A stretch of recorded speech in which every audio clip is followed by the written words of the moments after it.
So this been on the back of my mind for a long time, or a while back, and I finally took the chance to go there to experience it. And it was Toastmaster, my first. I was a guest, and then I didn't know that you have to pay a fee for that. So you pay for a fee for that if you decide to join, right? So at that time I was really tired. I didn't get any sleep, and so I guess I went there early, and then I was going back and forth, and then I stayed in where they had the Toastmaster or whatever communication thing meeting in there, but it didn't have it till like 7. So I stay only there like for till 4 o'clock, because you can't stay in there at 4 o'clock. So I finally understood that most people keep saying, right, it's redundant, but people say the most whatever people say fear people have is public speaking, or the fear of death and the fear of public speaking. It's not that people are afraid of public speaking. People are afraid of what other people think of them. So when you're focused on what other people think, you don't do anything about it. You freeze and you tell yourself the story that you can't do it. It's like, have you ever had that experience where you were in a classroom and few of the students will have the answer, and they have the answer, but they don't raise their hand. Why is that? Because they're afraid to be judged by it, and they don't call out. The moment that you have an idea that I'll raise my hand, you should do that to face your fear. People think confidence, it's when you have it. It's when you've overcome the fear, that's when you have it. Like, that's not what really confidence is about. It's when you overcome over many obstacles that was difficult and you finally understood. So in the crowd, people think public speaking is just on stage. For me, I think this way. Think about this.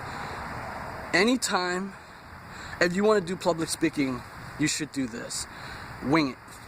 Go into there's a crowd of people. Would you do something crazy? Would you yell in public? Would you sing in public? That is public speaking. You'd be like, how is that public speaking?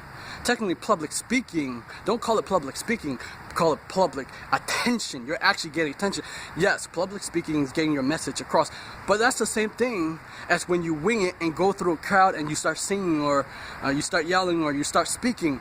It tells you your body language, because you're speaking in your non-verbal cue, or you're speaking who you are as a person, so you're getting attention. Might it be good or bad, you're still getting attention.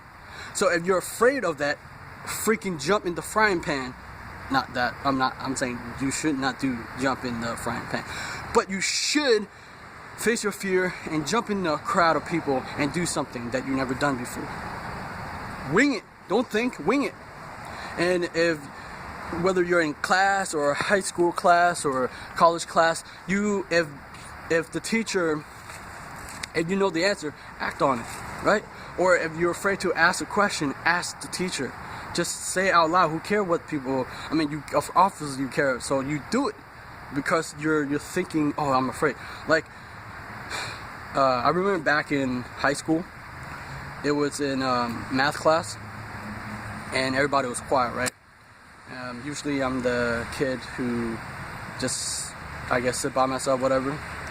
But if I know the answer and the teacher call out, hey, who raise your hand, do it. And here's the thing.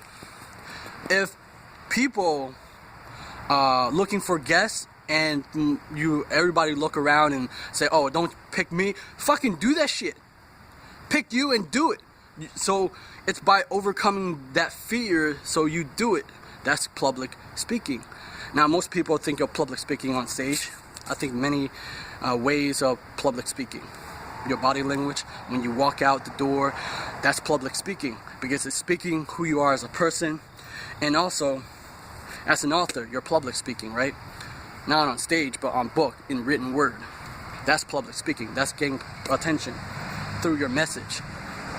manga or comic book, that's public speaking through drawing words. I mean, not drawing words, drawing art through bubbles, words, and actions, right? And also, public speaking, people think public speaking had to do just one narrow, one narrow,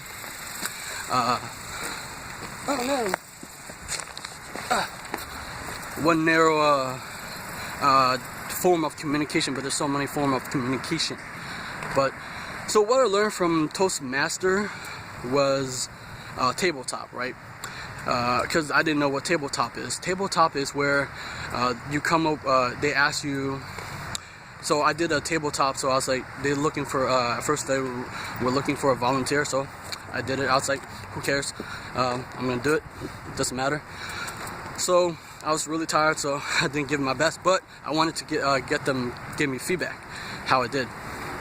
Because usually, when I'm tired, I usually can't think straight. That's why, alright, so tabletop is a brief. You try to come up with what you know about that subject, and it's really hard, and you have to think on your feet, and that's the best way. But for me, what I think that Toastmaster can improve on, because I was looking, there's a couple people who's there don't really want to be there, and there are people who really want to be there, and they're passionate, and I feel like they can improve. They should have a dream or a goal to inspire, to drive. I think that could help them, and that could push them forward. Because most people want to do public speaking, right? So, since I'm on that path, right? And they don't, because at first, you'd be like, how do you do this? And you don't know how to do it. And I was like, fuck. It's like, the fuck, you're trying to do this? But, damn. Alright, so I noticed that the moment, I want to talk on this too. When you meet somebody new for the first time, you actually... Because let's say you don't know that person, you actually meet them, you connect them with an energy level, right? And the moment that you connect with the energy level, you're in sync to their energy somehow, some way, I don't know. Because yesterday, it's like as if you're a very powerful magnet force, but you can't see it. I don't know how, but that's very powerful. So